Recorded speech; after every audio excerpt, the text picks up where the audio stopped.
roi vàng trên núi, suối ngân khúc hát mềm, rừng rêu vang vũ khúc cùng đàn chim bay lên. Woo!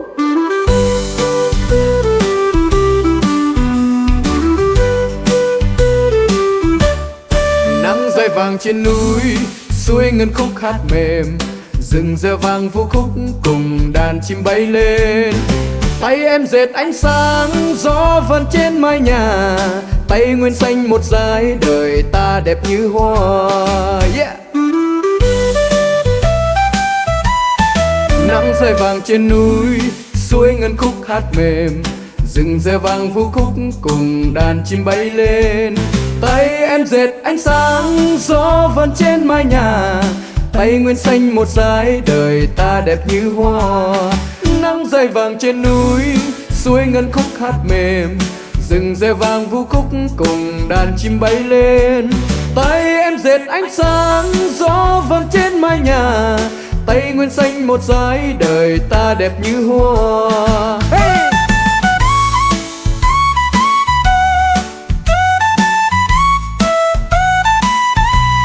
Tay em dệt ánh sáng, gió vần trên mái nhà, tay nguyên xanh một dải, đời ta đẹp như hoa. Tay nguyên xanh một dải, đời ta đẹp như hoa.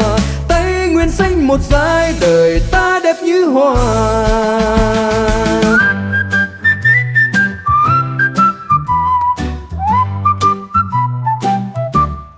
Nắng roi vàng trên núi, suối ngân khúc hát mềm, rừng rêu vang vũ khúc cùng đàn chim bay lên. Woo!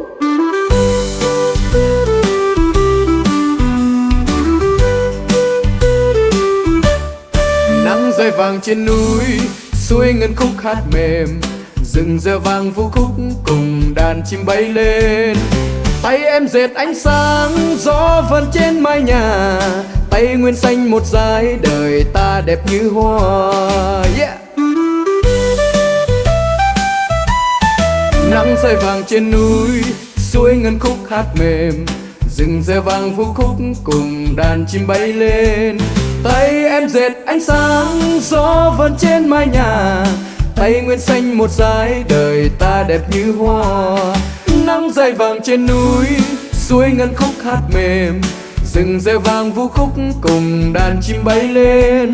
Tay em dệt ánh sáng, gió vần trên mái nhà, tay nguyên xanh một dải, đời ta đẹp như hoa. Hey!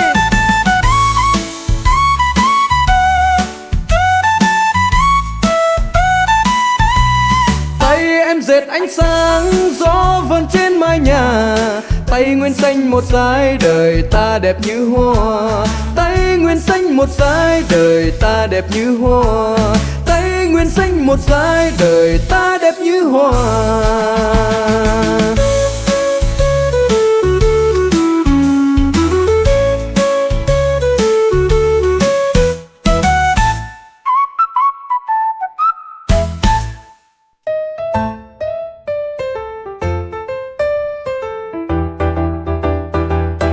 Con suối chảy qua làng, mang đi bao câu hát. Tiếng mẹ kể đi xa, chạy mãi trong tâm hồn.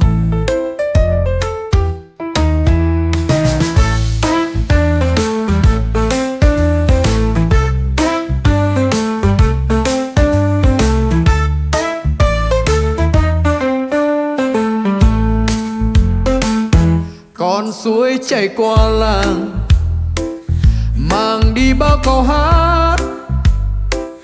Tiếng mẹ kể ngày xa, chạy mãi trong tâm hồn. Ê đê yêu đất trời, Ê đê yêu đất trời, gửi lòng vào cây lá, gửi lòng vào cây lá. suối hát mãi không ngừng, tựa như lời của cha.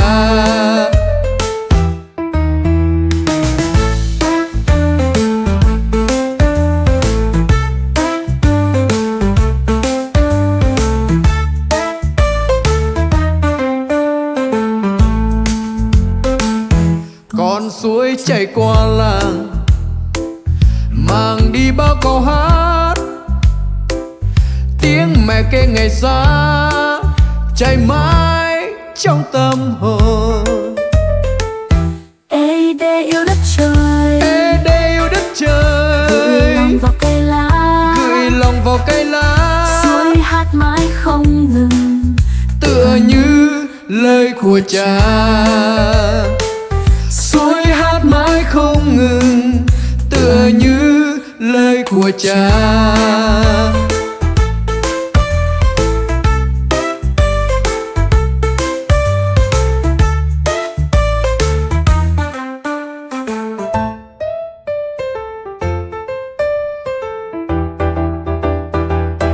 con suối chảy qua làng, mang đi bao câu hát.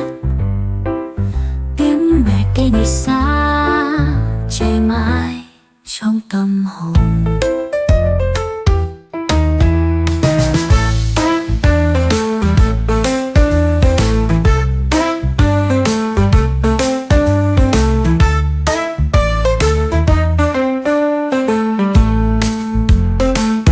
Con suối chảy qua làng, mang đi bao câu hát.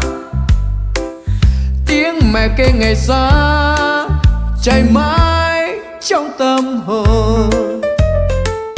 Ê đê yêu đất trời, Ê đê yêu đất gửi trời, lòng vào cây lá, gửi lòng vào cây lá, suối hát mãi không ngừng, tựa như lời của cha.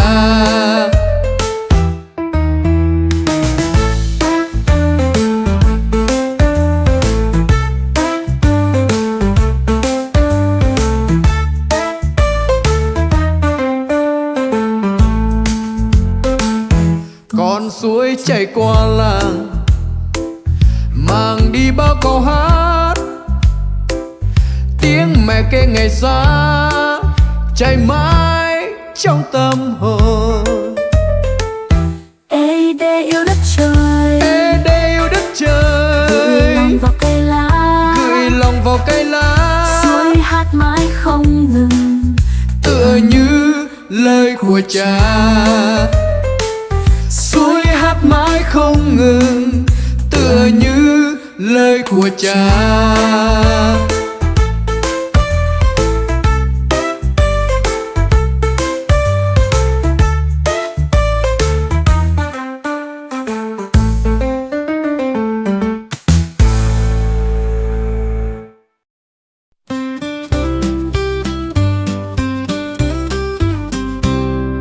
Đêm nghe tiếng chiêng ngân, lòng ta như con sóng hồn về theo ngọn gió dập dìu giữa núi rừng.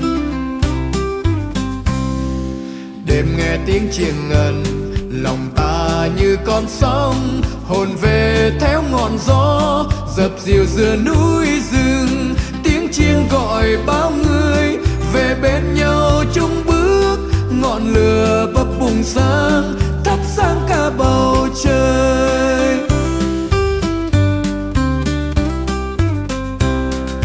Đêm nghe tiếng chiêng ngân, lòng ta như con sóng hồn về theo ngọn gió dập dìu giữa núi rừng.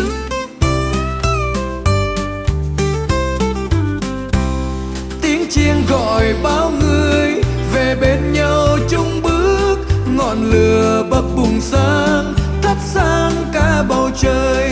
Ngọn lửa bập bùng sáng thắp sáng cả bầu trời.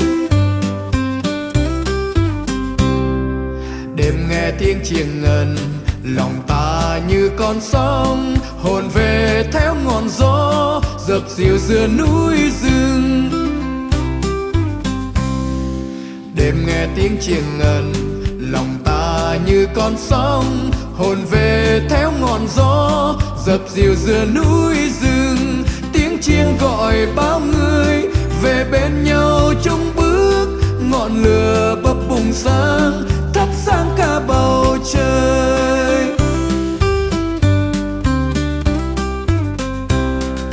Đêm nghe tiếng chiêng ngân, lòng ta như con sóng hồn về theo ngọn gió dập dìu giữa núi rừng.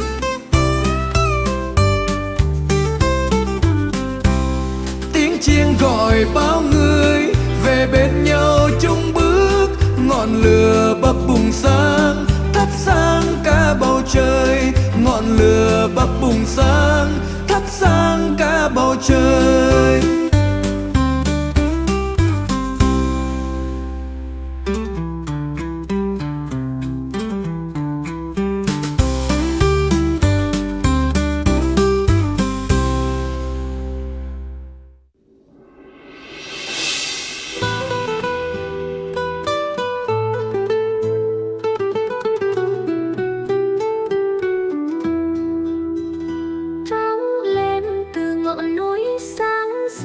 Cả cánh rừng như ai vừa gõ nhịp lời hát về xa xăm.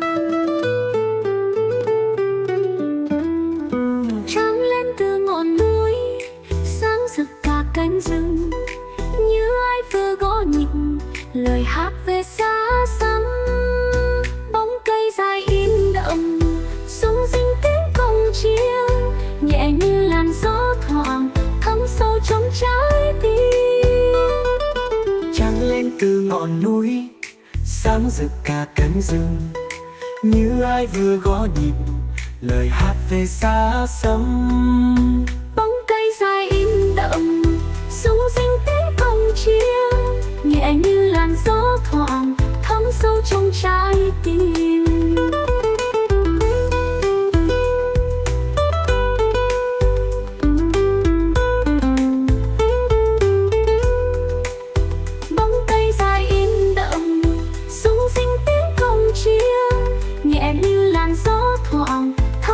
Trong trái tim, nhẹ như làn gió thoảng thấm sâu trong trái tim.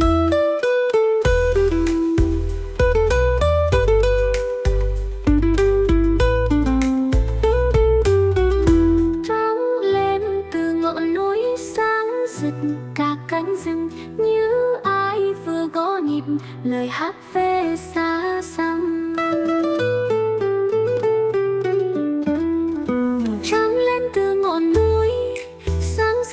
Cánh rừng như ai vừa gõ nhịp lời hát về xa xăm. Bóng cây dài im đậm, rung rinh tiếng cồng chiêng, nhẹ như làn gió thoảng thấm sâu trong trái tim. Trăng lên từ ngọn núi, sáng rực cả cánh rừng như ai vừa gõ nhịp lời hát về xa xăm. Bóng cây dài im đậm, rung rinh tiếng cồng chiêng, nhẹ như làn gió thoảng thấm sâu trong trái tim.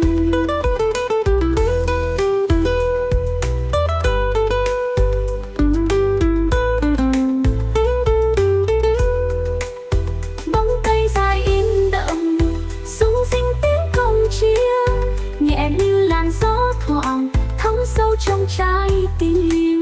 Nhẹ như làn gió thoảng thấm sâu trong trái tim.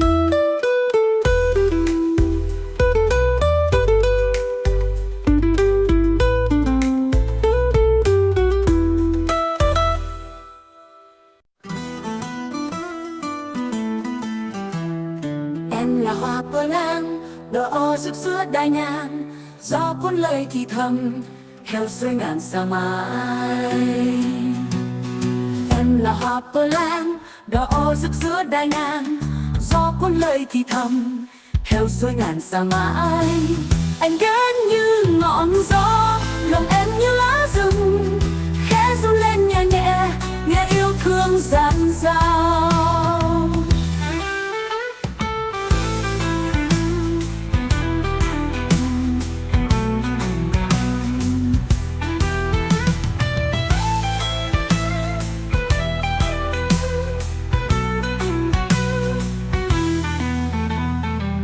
Là hoa bờ lan, đỏ rực giữa đại ngàn, gió cuốn lời thì thầm theo xuôi ngàn xa mãi. Anh đến như ngọn gió, lòng em như lá rừng, khẽ rung lên nhẹ nhẹ, nghe yêu thương dạt dào. Em là hoa bờ lan, đỏ rực giữa đại ngàn, gió cuốn lời thì thầm theo xuôi ngàn xa mãi. Anh đến như ngọn gió, lòng em như lá rừng khẽ run lên nhẹ nhẹ, nghe yêu thương dạt dào.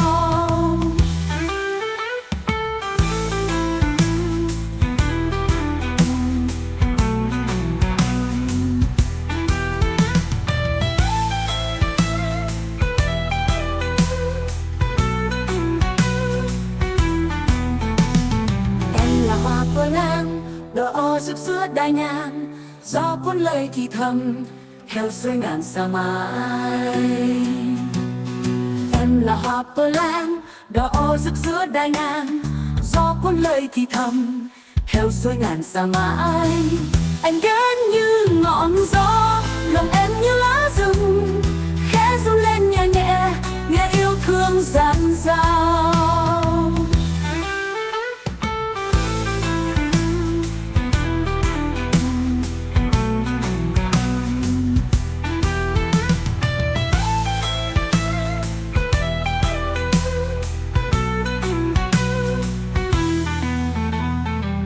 Là hoa bờ lang đỏ rực giữa đại ngàn, gió cuốn lời thì thầm theo xuôi ngàn xa mãi.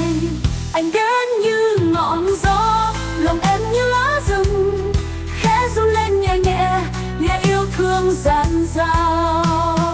Em là hoa bờ lang đỏ rực giữa đại ngàn, gió cuốn lời thì thầm theo xuôi ngàn xa mãi. Anh đến như ngọn gió, lòng em như lá rừng khẽ run lên nhẹ nhẹ, nghe yêu thương dạt dào.